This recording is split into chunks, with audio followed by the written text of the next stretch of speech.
Hola, ¿qué tal? Muy buenas noches a todos. Bienvenidos, bienvenidas a nuestra sesión de viernes en esta primer semana del módulo 4, Textos y Visiones del Mundo.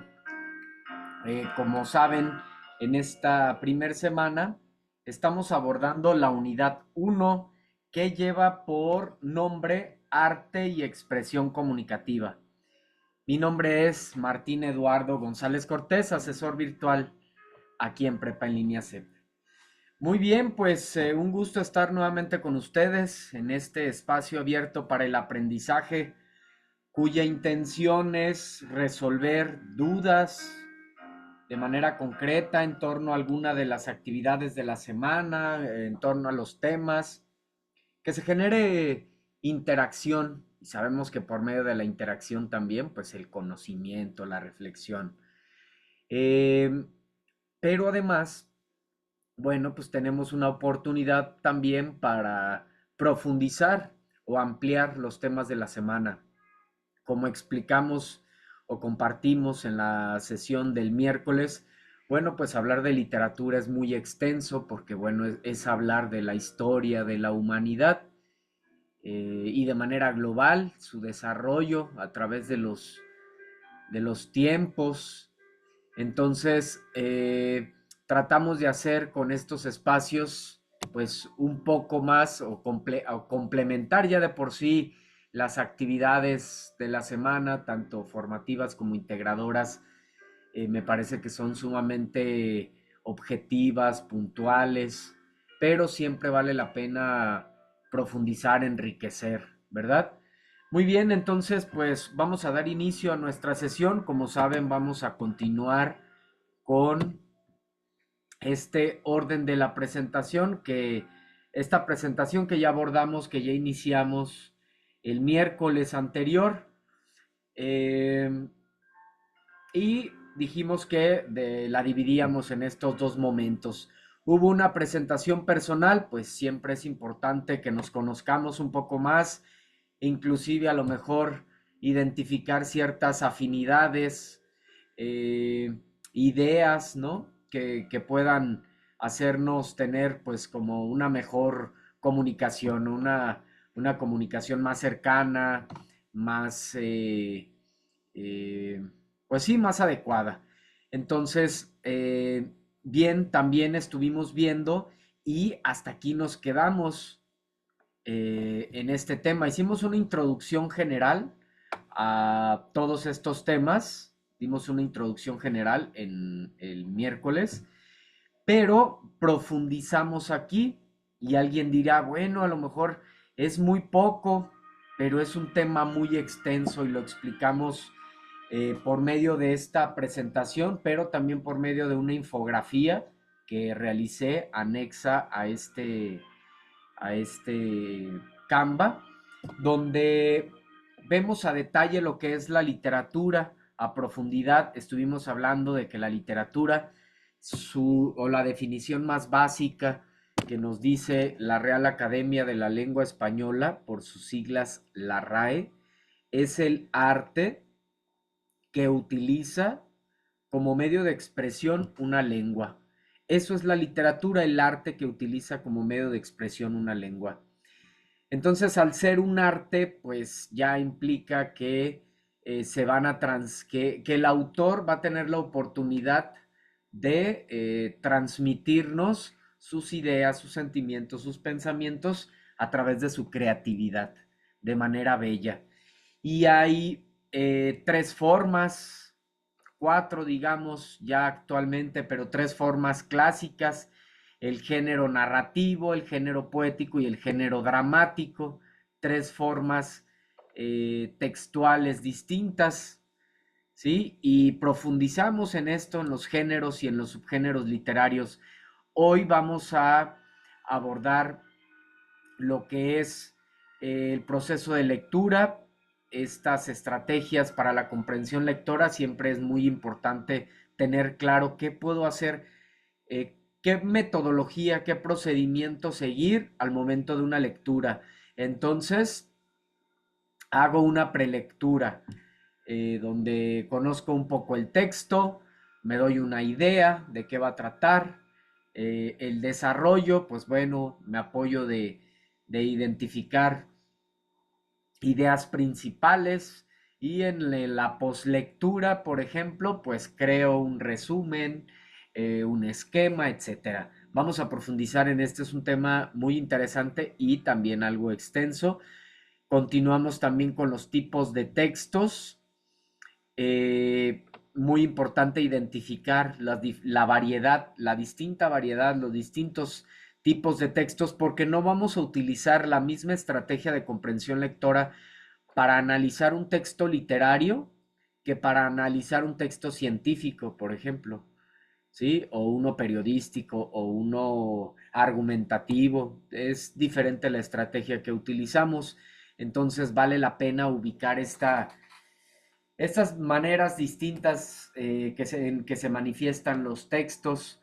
Hablaremos de el contexto de producción que estamos analizando en esta actividad integradora uno, ¿verdad? Estamos revisando lo que es el contexto de producción, tanto sociohistórico y cultural como el contexto del autor. Es muy importante que pues tengamos claridad quién es el autor, dónde creó la obra, porque todo esto nos ayuda a entenderla mejor. ¿Sí? Entonces, un tema también por demás interesante. Fondo y forma, dos conceptos que vamos a estar escuchando bastante y que los utilizamos al analizar textos literarios.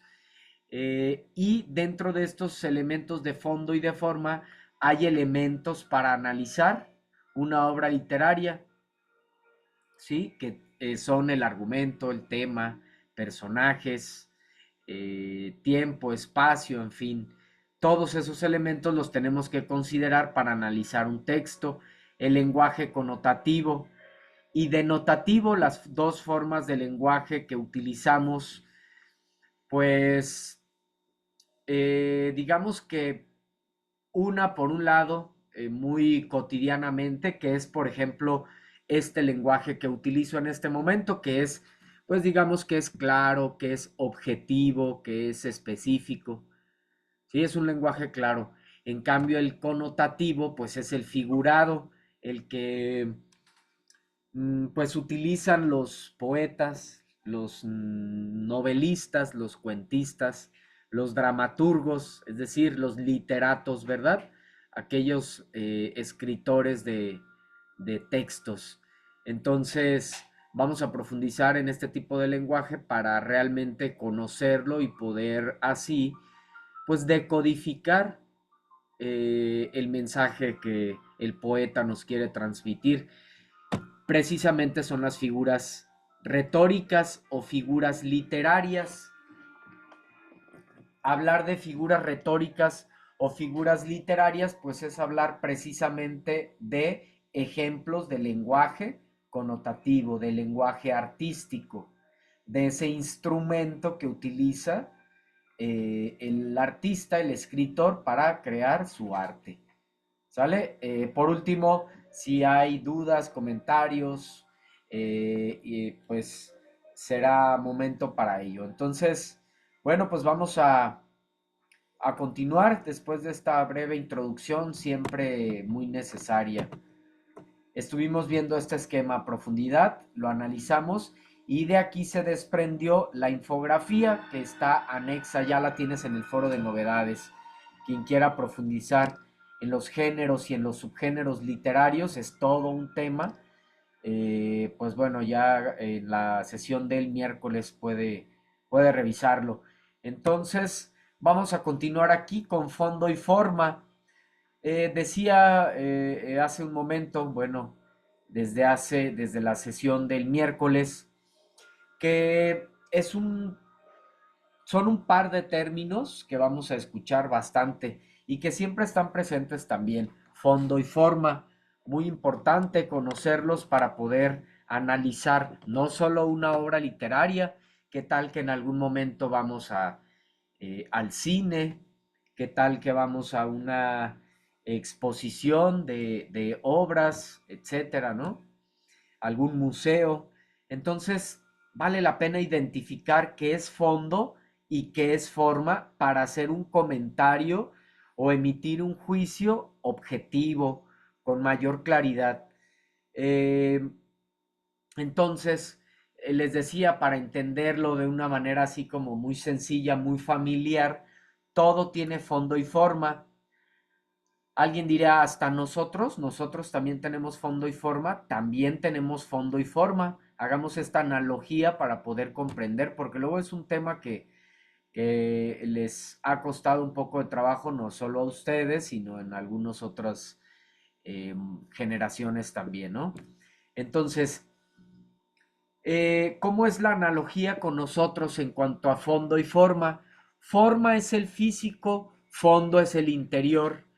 Forma el físico, en el caso de nosotros como seres humanos, somos altos, bajos, tez clara, tez morena, etcétera, ¿no? Físico. Interior, bueno, pues amable, tu manera de pensar, tu manera de sentir, tu psicología, tu filosofía, tu manera de pensar, el interior. Eso que solamente podemos conocerlo al interactuar, al conocer a alguien solamente, pues ya con el paso del tiempo podemos conocer su fondo. A diferencia de la forma la vemos a simple vista, vemos esas características físicas. En el caso de los textos es exactamente lo mismo, espero que se entienda esa analogía. Forma el físico. ¿Qué físico puede tener un texto? Forma de verso, forma de prosa, forma de narración, ¿sí? ¿Cuál es el fondo, el interior? ¿De qué trata ese texto? ¿Cuál es el argumento, el tema, acción, personajes, tiempo, etcétera, ¿no? Entonces, muy importante identificar estos dos términos para, decía, hacer un análisis a profundidad de un texto. No solamente es hablar de qué trata, sino de la forma artística como tal. ¿Sí? Muy bien. proceso de lectura. Fíjense, este es un tema igual muy interesante, es muy importante. Ahora en este curso propedéutico que estuve impartiendo, que hoy concluyó con mis estudiantes en el aula presencial, pues iniciamos el lunes. Entonces siempre eh, es una sorpresa darme cuenta de que a veces no llevamos un proceso para leer o que no lo conocemos también, ¿no? Entonces, es también muy constante el escuchar, y más en las nuevas generaciones, que no les gusta leer o que cuando leen, pues no se pueden concentrar o no recuerdan lo que leen, etcétera. Entonces, les hablo del proceso de lectura, de su conocimiento y bueno, pues es una sorpresa darme cuenta de que precisamente eh, no lo, no lo identificamos a veces o no lo ponemos en práctica y créanme que es indispensable, es muy importante, nos facilita nuestra lectura, la disfrutamos mucho más, ¿sí? Fíjense, esto siempre pues creo que es súper importante. Yo creo que todos queremos hacer aquello que nos gusta, aquello que disfrutamos.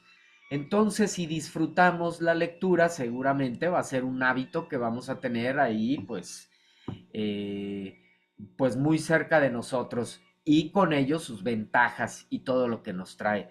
Entonces, hablamos de 3 momentos cuando yo voy a leer. Fíjense, aquí quiero hacer un paréntesis antes de abordar, porque es muy importante, me parece que es fundamental. Voy a agarrar esta herramienta. Aquí estás.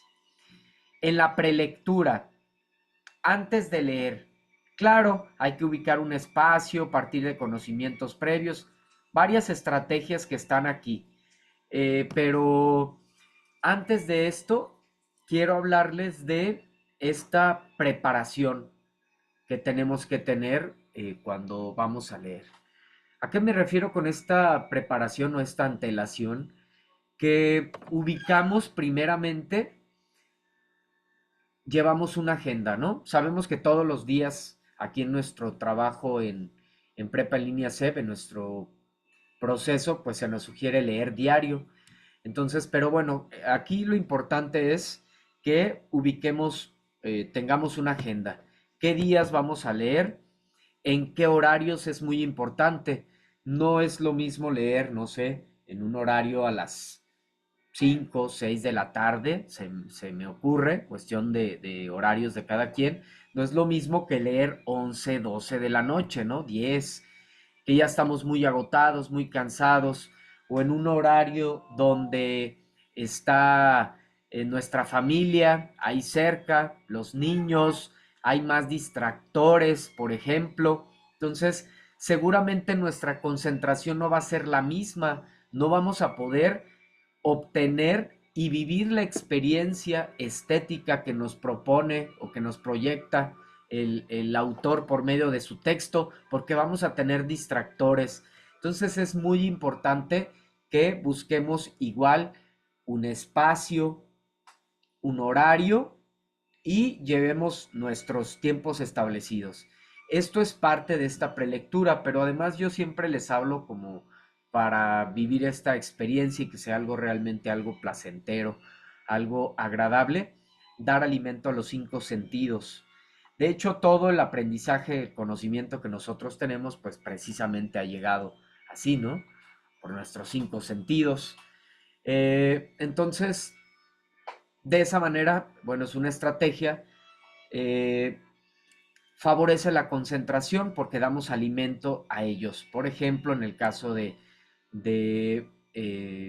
el oído, eh, tenemos, si se han dado cuenta, por lo regular siempre tengo música de fondo, música ambiental, música clásica, música para leer y concentrarse, etcétera. Siempre la música va a favorecer a la concentración, a dar un ambiente. Además evita ruidos, da una mejor atmósfera. Definitivamente tiene que ser este tipo de música para favorecer a la concentración, ¿verdad? Porque, por ejemplo, si ponemos un rock pesado, un rock metal o no lo sé, o estos géneros o formas genéricas actuales de hacer música, bueno, pues no creo que sea la misma concentración, me explico, a lo mejor cada uno tenemos gustos musicales en específico, pero para la lectura es este tipo de música favorece bastante, ¿sí? No por nada la música clásica se recomienda incluso desde que el bebé está en el vientre, ¿sí? Imagínense toda la armonía, todo lo que aporta y pues todo lo que favorece a nuestra concentración. Son pequeños detalles, pero créanme que hacen la diferencia. Bueno, ya le di alimento al oído. Al gusto, ¿qué puedo hacer? Pues una taza de café, una taza de té, un vaso de agua, una paleta, un dulce, etcétera. Olfato, huele agradable mi espacio, tengo un incienso, un difusor de aroma, etcétera. ¿Me explico? De tal manera que podamos vivir una experiencia, estar cómodos, pues. No es lo mismo, te digo, leer así como te comparto, a estar, no sé, en un espacio que no esté armónico, que no esté recogido, acostados en la cama, eh, con comida quizás cerca. ¿Qué tiene que ver que cuando nosotros solemos comida, pues eso nos distrae? ¿Qué pasa hasta, yo creo que lo vivimos en la vida cotidiana, llegamos a casa o pasamos por un lugar que huele rico a nuestra comida preferida o algo que nos gusta y nos despierta todo tipo de emociones, ¿verdad? Y ganas precisamente entonces de alimentarnos. Entonces los olores, todo favorece a la concentración, a poder vivir, a poder viajar verdaderamente a través de un texto. Porque claro, explico esto porque actualmente, pues, digamos que tantos distractores, tanta tecnología a veces pues nos juega en nuestra contra, entonces aplicar este tipo de estrategias ayuda bastante. Ok, después de todo esto, que ya tengo previo, que ya sé que ese momento que voy a leer lo voy a disfrutar, no tengo ningún otro pendiente, es importante que, por ejemplo, es primera vez que voy a leer ese libro, bueno, hago por ejemplo, una estrategia de inferencia de qué creo que va a tratar, leo el título de qué creo que va a tratar, veo índice, dependiendo del tipo de texto, el prólogo, o sea, me anticipo un poco al texto para pues tener como una especie de conocimiento previo. Además, que también es muy importante y lo hemos estado, es uno de los conceptos que hemos estado abordando en estas actividades de esta semana uno, eh, investigar acerca del contexto, muy importante investigar acerca del contexto de la obra y el contexto del autor. ¿Por qué? Porque cuando nosotros leemos, vamos a leer un texto y no sabemos nada de él, pues bueno, no tenemos un conocimiento, no tenemos una idea, no sabemos el tipo de lenguaje que va a abordar, qué temáticas puede tratar, no lo sabemos, lo vamos a descubrir conforme se avance y si es que tenemos el suficiente lenguaje también, porque sabemos de la riqueza del lenguaje de la literatura. En cambio, cuando investigamos el contexto de producción o el contexto del autor, somos más sensibles. Se me viene a la mente, por ejemplo, ahorita eh, Nana de la Cebolla, de Miguel Hernández Gilabert. Bueno, Miguel Hernández Gilabert fue pues un preso político, un artista, un escritor, fue un preso político, como siempre, bueno, son precisamente reprimidos por sus ideas y por lo que pueden provocar al pueblo, ¿no? Pues lo que esto perjudica a los gobiernos. Bueno, el chiste es que él creó esta canción de cuna llamada Canción de Nana de la Cebolla, una canción de cuna titulada Nana de la Cebolla. Nosotros leemos el título pues aplicamos esta estrategia, ¿no? De anticipación, Nana de la Cebolla. Y bueno, quizá no nos dice mucho, quizá no, pues no provoca ninguna emoción en nosotros. En cambio, investigamos el contexto de producción de esta obra y nos damos cuenta de que Miguel Hernández Gilabert estaba, les digo, estaba preso y recibió una carta de su mujer diciéndole que pues estaban muriendo de hambre, que literalmente solo tenían para comer pan y cebolla. Entonces, Miguel Hernández, imagínense la frustración, lo difícil de vivir ese tipo de experiencias, eh, pues lo que hace un artista, un verdadero revolucionario, en vez de, no sé, mmm, pues actuar de una manera agresiva o hacer un, no sé, cualquier tipo de locura, él hace alquimia, transforma ese evento y crea esta canción de cuna dentro de la cárcel. Entonces habla precisamente de esa, pues, de lo que está pasando al no poder estar con su hijo en ese momento y con su esposa.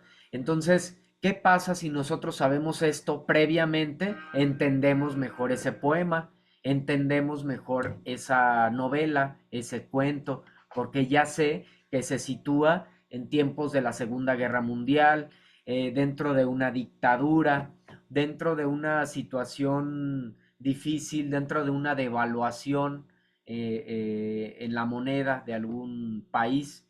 Entonces, eso nos da, pues ya te digo, un espacio y pues una mejor comprensión de los textos. Todo esto, fíjate nada más. Y podría profundizar, pero bueno, tenemos otros temas que ver. Solamente en la prelectura, solamente, esto es antes de leer, pero fíjate ya todo lo que sabes y todo lo que tienes listo antes de leer. Pues definitivamente por eso aplicar el proceso de lectura cambia la, la vivencia y el resultado de una lectura. Durante la lectura, ¿qué voy a hacer? ¿Qué estrategias puedo utilizar? Siempre he dicho que es necesario realizar por lo menos dos lecturas. Una general, donde estoy, me olvido de todo, solo voy a disfrutar del texto. Me olvido de identificar ideas, de estructura, de nada, solamente voy a disfrutar, me voy a meter en la historia, que además eso es una estrategia de comprensión lectora, inclusive voy haciendo conexiones con algo que viví, etcétera. En una segunda lectura, ahora sí, voy a identificar, subrayar las ideas principales de cada párrafo. Sabemos que por lo regular encontramos una idea principal de cada párrafo. Eh, este tipo de estrategias podemos utilizar durante la lectura. Después de haber leído, ¿qué es lo que se sugiere hacer?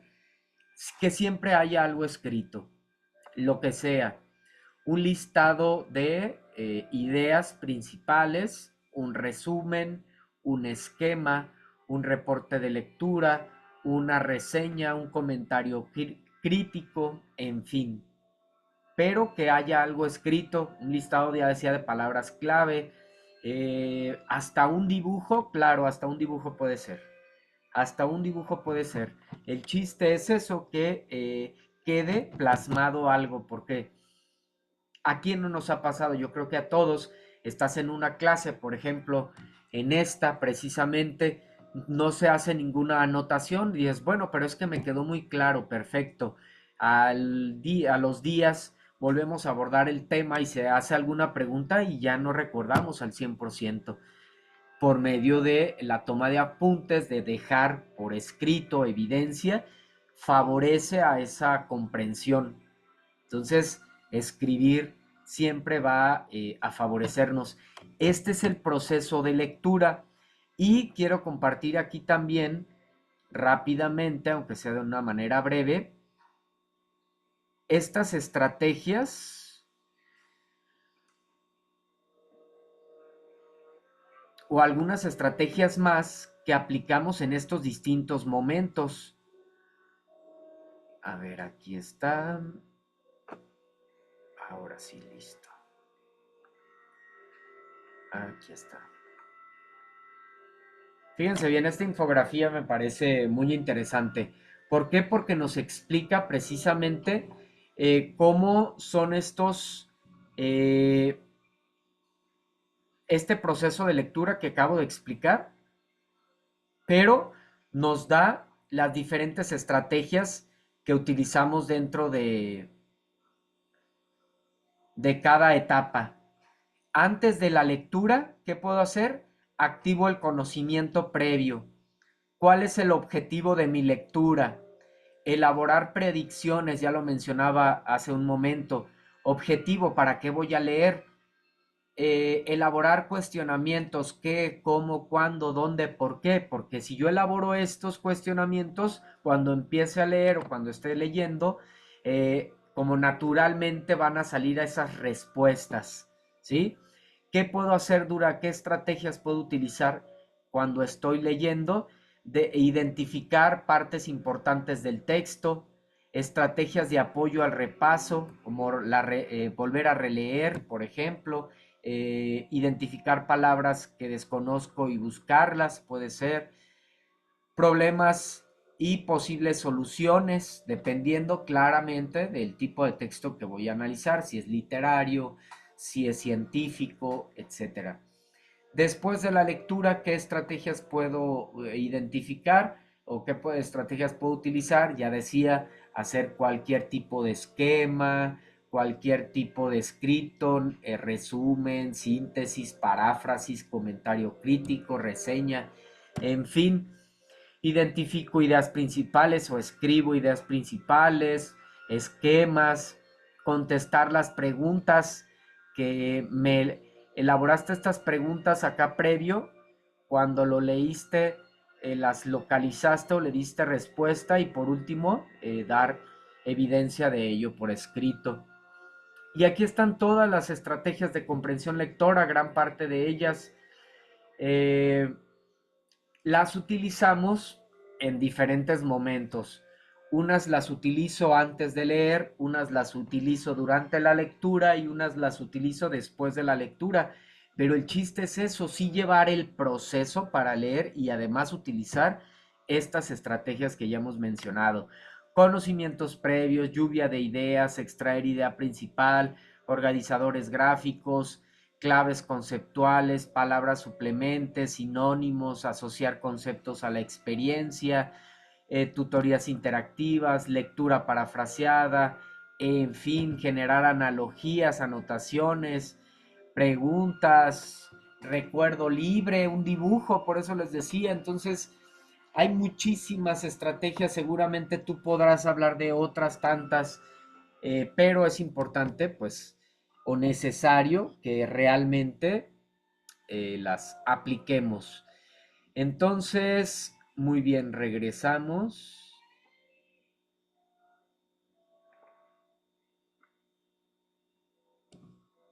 Regresamos a aquí, ya hablamos del proceso de lectura. Vamos a hablar del contexto del autor. Aquí en el contexto del autor, pues ya hablábamos de su importancia. Si nosotros conocemos el contexto del autor, lo vamos a entender. Haz de cuenta que estás hablando con una persona, pero vas a entablar una conversación con una persona y te piden que emitas un juicio. ¿Qué opinas de esa persona? Pero solo por lo que estás hablando con ella, no la conoces. ¿Qué servirá más? Investigar un poco de esa persona, ¿sí? ¿Quién es su familia? ¿Es casado? ¿Es soltero? Si pertenece a algún movimiento social, político, cultural, su filosofía, qué situaciones determinantes ha vivido en su vida, cómo se encuentra emocionalmente, psicológica, económicamente, que no funcionará más conocer o tener todos esos datos para poderlo interpretar o emitir un juicio. Definitivamente sí. Eso es el contexto del autor, saber cómo se encontraba él cuando escribió la obra, ¿sí? Ejemplo, en torno a el principio, bueno, Antoine de Saint, este gran escritor de El Principito, esta obra tan inspiradora que nos recuerda lo, lo verdaderamente importante, lo esencial, que es invisible precisamente a la mirada, nos dice en el Principito. Bueno, vamos a ver precisamente un ejemplo de contexto del autor. Si me preguntan contexto del autor, ¿cómo lo puedo escribir? Bueno, francés nacido en 1900, Antoine de Saint-Exupéry, ya consolidado escritor, merecedor de varios premios de literatura y piloto militar al momento de estallar la Segunda Guerra Mundial, huye de Francia ocupada por los alemanes en 1940 y llega a Estados Unidos con la intención de cumplir su misión personal de convencer al gobierno estadounidense de declararle la guerra a los nazis. Una vez establecido en Estados Unidos, bajo un estado de salud deficiente y una crisis personal aún peor, en una gran mansión de Long Island y por insistencia de una de las esposas de sus editores, Elizabeth Reynal, Antoine de Saint se dedica por completo a la creación, escritura e ilustración del Principito. Fíjense, cualquiera, ojalá que alguno de ustedes reflexione en algún momento si ya había leído El Principito, si sabía esto del autor. Yo creo que eh, si leíste alguna vez El Principito, pues te puedes dar cuenta que al ser una obra así tan mágica, tan inspiradora, tan espiritual, pues dirías, bueno, seguramente el autor estaba pasando por un momento muy bueno en su vida, en salud, en economía, de todo tipo, ¿no? Estaba pasándola muy bien por lo regular. Tenemos o hacemos mejores creaciones cuando estamos de una manera positiva, ¿no? Pero fíjense, todo lo contrario, estaba tiempos de la Segunda Guerra Mundial, ¿no? Tiempos difíciles que estaba pasando Antoine de Saint, incluso eh, eh, una salud deficiente y una crisis personal aún peor, y aún así creó esta obra. Entonces, el conocer esto con antelación nos ayuda a ser mucho más sensibles y a valorar, incluso vemos más cercano al escritor.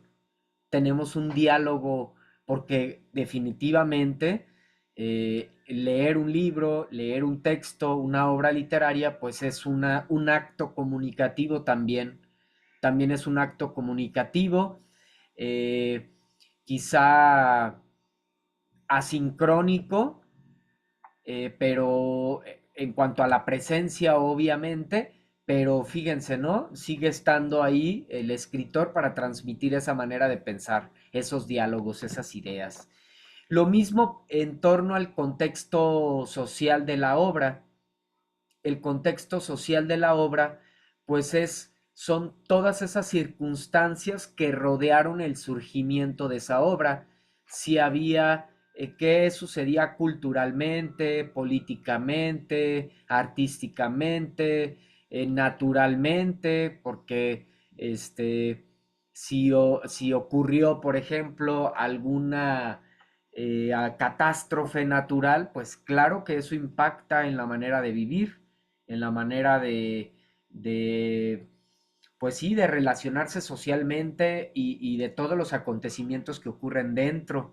Entonces, pues son eventos que se tienen que considerar, porque luego vuelvo al punto, ¿no? Que empiezas a leer la obra y de repente dices, bueno, pero ¿por qué el autor está así tan fatalista? ¿O por qué se habla tanto de muerte? O de zozobra, o de miedo, y como que no le entiendes muy bien, pero previamente investigaste que él escribí que esa obra surgió en tiempos de una pandemia, por ejemplo.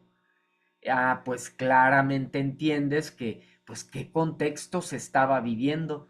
Sí, entonces son recursos para sensibilizarnos un poco más, para adentrarnos muchísimo más en la lectura.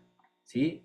Ejemplo, publicado en Francia luego de su liberación y considerado ya en el siglo XX como uno de los mejores libros dentro de ese país. Fíjense bien, ahora ya no estoy hablando del autor, ahora estoy hablando literalmente del texto. Desde entonces, El Principito fue y es uno de los libros más leídos, traducidos y vendidos en el mundo. Desde su primera publicación ha sido recibido positivamente por parte de los lectores. Eh, Se ha reformulado muchísimas veces en distintas versiones y adaptado a varios soportes artísticos, musicales, canciones, obras de teatro, películas, etcétera. Fíjense el impacto, ¿no? Tan significativo, tan trascendental. Sin embargo, pues bueno, claro, si queremos interpretar esta obra también, pues va a depender del contexto, de la realidad en la que estemos eh, viviendo nosotros también. Entonces es importante establecer ese vínculo, conocer ese contexto para poder estar como que en la misma sintonía, definitivamente, estar en el mismo tiempo, en el mismo espacio, como decimos a veces en sentido figurado, hablar en el mismo idioma. Elementos de análisis en una obra literaria. Precisamente en nuestra actividad integradora 1 estamos analizando tres obras de manera concreta, una obra narrativa, una obra dramática, una obra poética, y aquí igual, antes de, quiero hacer otra precisión. ¿Cómo sé rápidamente por cuestiones de forma físicamente cuando es una obra narrativa, cuando es una obra dramática, cuando es una obra poética? Aquí está el ejemplo. A simple vista, fíjense, no necesito leer nada.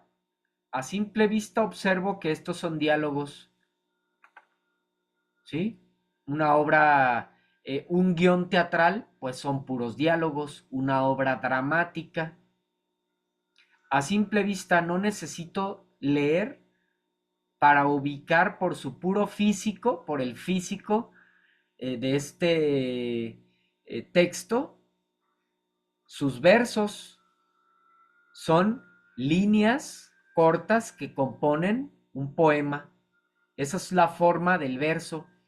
Y la forma de narración es esta, como decimos cuando escribimos de corrido, claro, ya en el fondo, a mayor profundidad digamos que de una manera más precisa, pues sabemos que tiene que haber un narrador, personajes, ambiente, espacio, etcétera.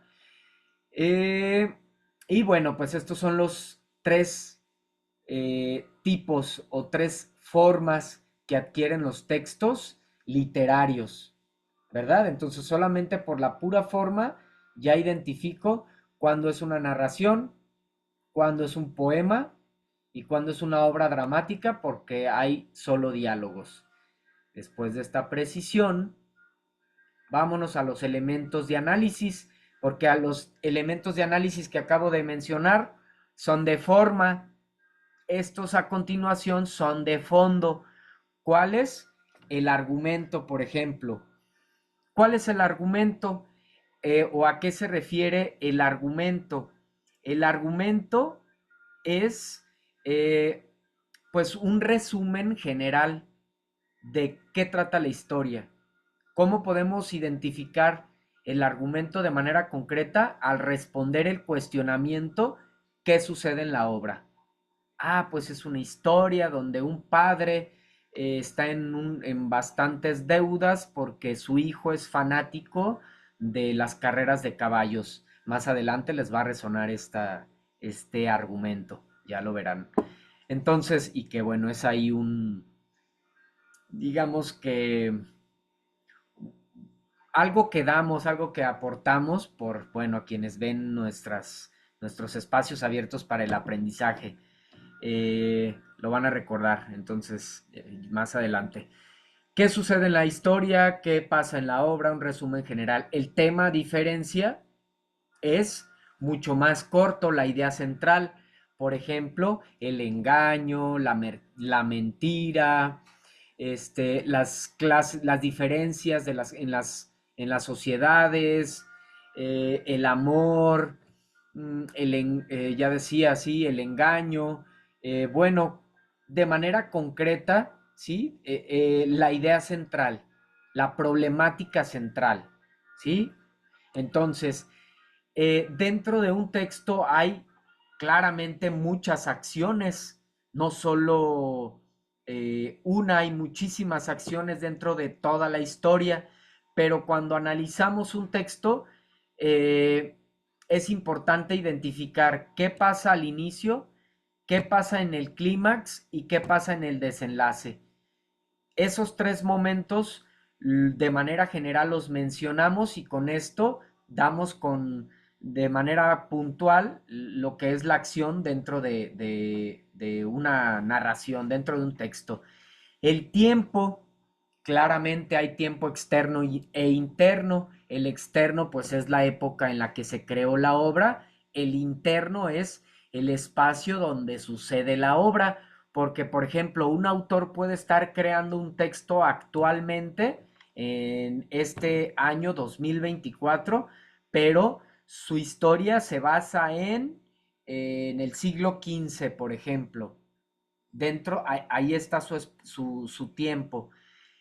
Entonces, existen dos tipos de tiempo en este tiempo interno. Puede ser objetivo o cronológico, cuando ahí se menciona precisamente, se dan esos datos, esas fechas, esas horas.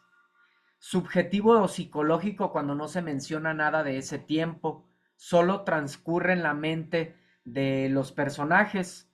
Ese es un tiempo subjetivo o psicológico. No te dan datos de ese tiempo, no lo podemos saber, por lo tanto es subjetivo psicológico. Eh, por lo regular, las obras del género poético tienen más este tiempo subjetivo psicológico. No necesariamente, no es una regla, pero sí es algo que puede, pues que tiene como mayor énfasis dentro de la poesía.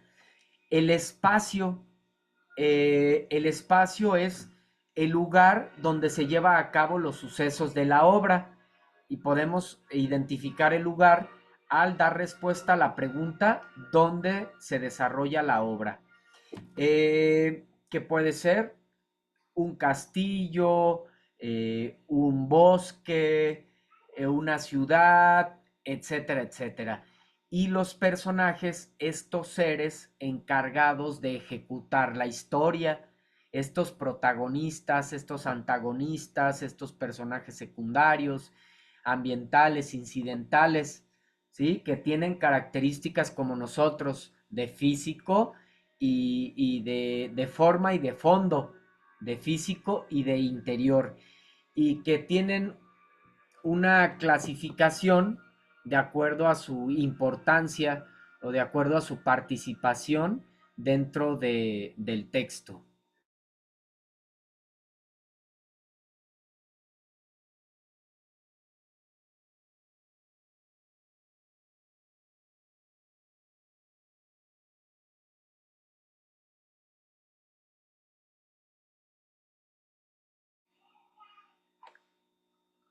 Bien, continuamos.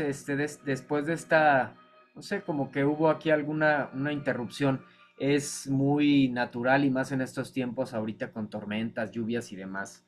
De hecho, la sesión anterior, ahí se van a dar cuenta cuando vean la grabación, hubo por ahí una interrupción. Es parte de. Entonces, bien, veamos ya con ejemplos estos elementos para que los puedas identificar. Romeo y Julieta, 1597, es una de las obras más relevantes y conocidas del poeta y dramaturgo inglés William Shakespeare.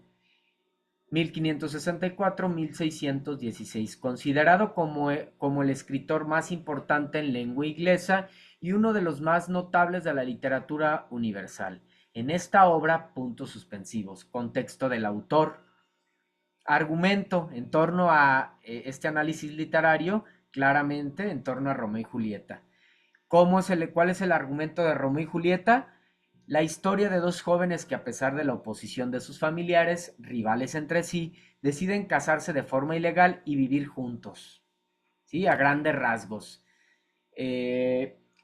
Sin embargo, la presión de esta rivalidad y una serie de fatalidades conducen a que la pareja elija el suicidio antes de vivir separados. Este es el argumento. ¿Qué sucede en la obra? Esto que acabo de contar. Personajes: Romeo y Julieta, Mercucio, Benvolio, Teobaldo, Fray Lorenzo, etcétera. Personajes.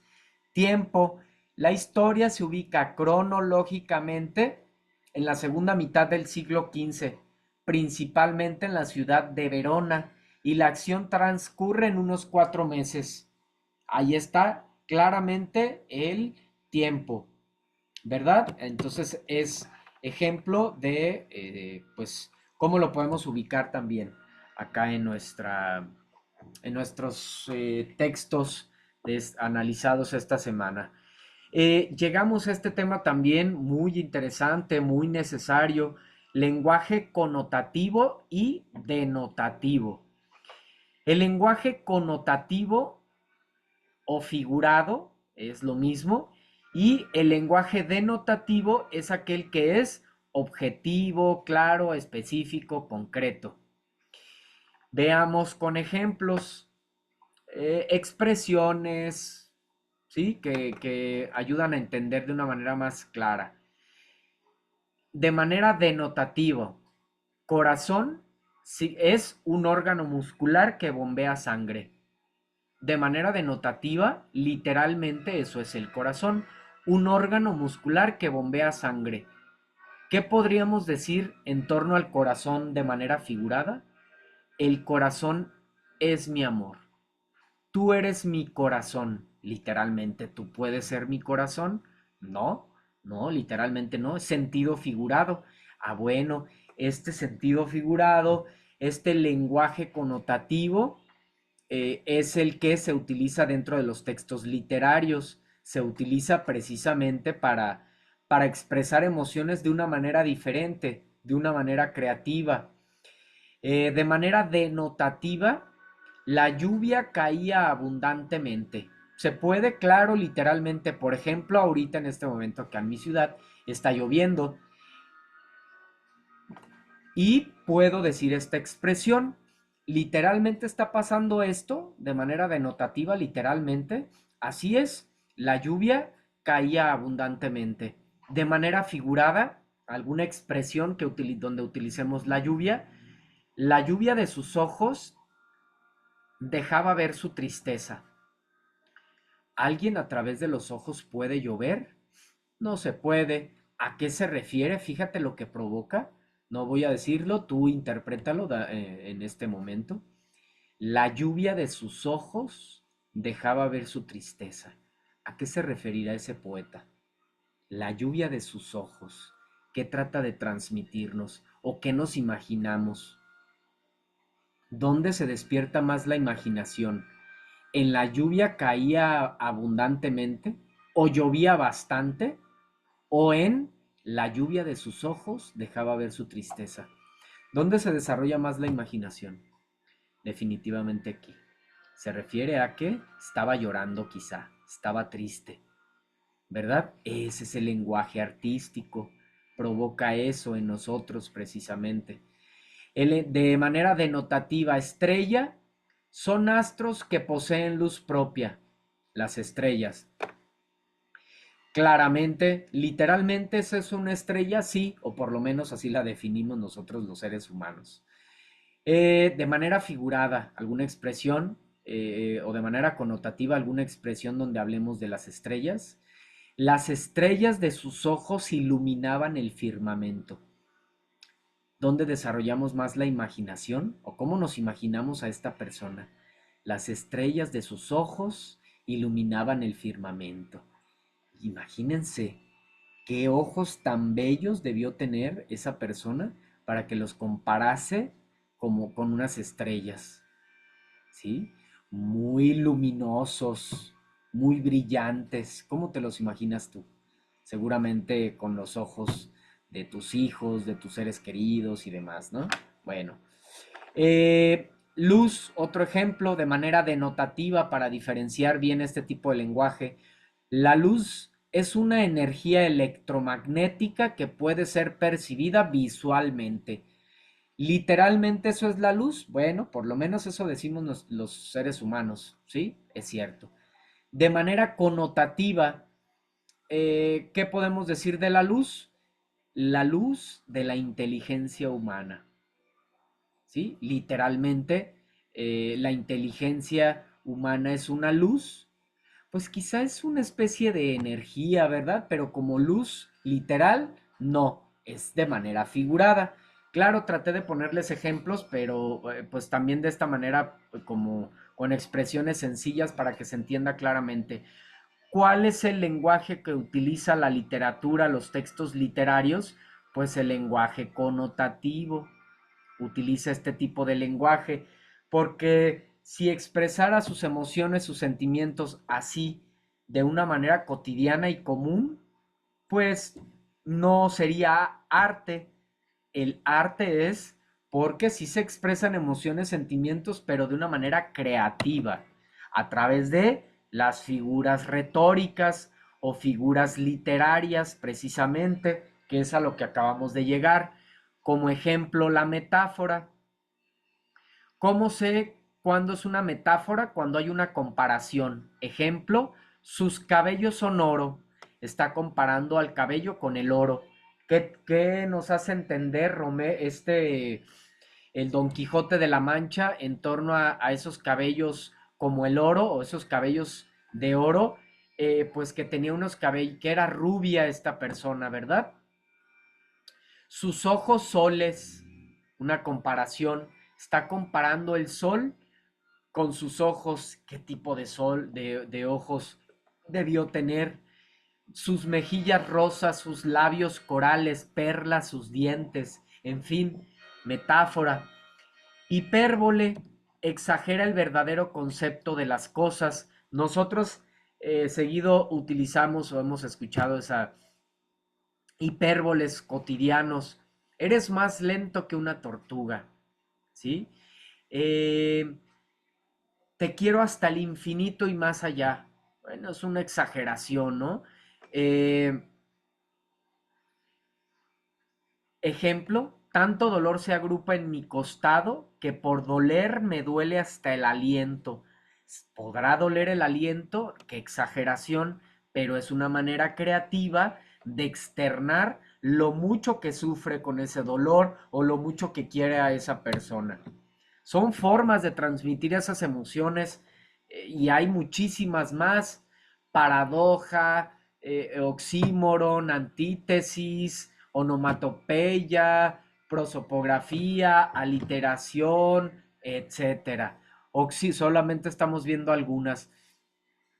Oxímoron, expresiones contradictorias, ¿sí? Sol de medianoche, de todo un poco, ángeles del infierno, pequeño gran hombre, menos es más, son términos contradictorios. Adrián parece un muerto viviente, a ver cómo, ¿está muerto o es viviente? Hielo abrasador, soñado bien, mal presente, descanso, cansado, de Francisco de Quevedo.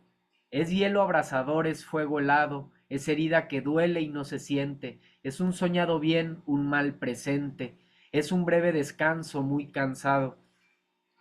Entonces, vean, son formas de que utiliza el escritor para crear arte por medio de la palabra.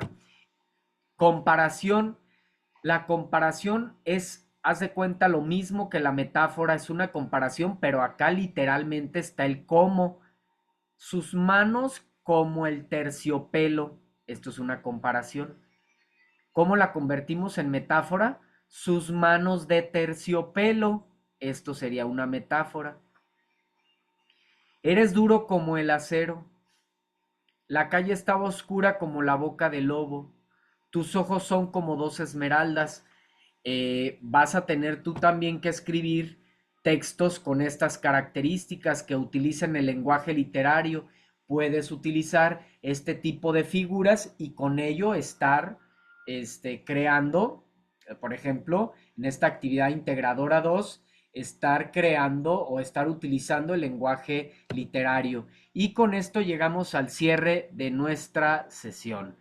Eh, Bien, en esta sesión pues no tenemos compañeros de manera asíncrona, entonces pues lógicamente no hay ninguna duda, ningún comentario, pero sé que ven las grabaciones, entonces puedes externar si es que hubo alguna duda por medio del chat, dicho cuestionamiento, por medio del foro aprendiendo también. ¿Sale? Entonces, bueno, entonces, pues gracias nuevamente por ver las grabaciones de estos espacios abiertos para el aprendizaje. Ojalá que te hayas llevado un nuevo conocimiento. Quiero cerrar con esta frase de Adolfo Casares. Creo que vale la pena leer porque los libros ocultan países maravillosos que ignoramos, contienen experiencias que no hemos vivido jamás. Uno es indudablemente más rico después de la lectura. Muchas gracias, mi nombre es Martín Eduardo González Cortés, asesor virtual aquí en Prepa en Línea C. Hasta la próxima, gracias.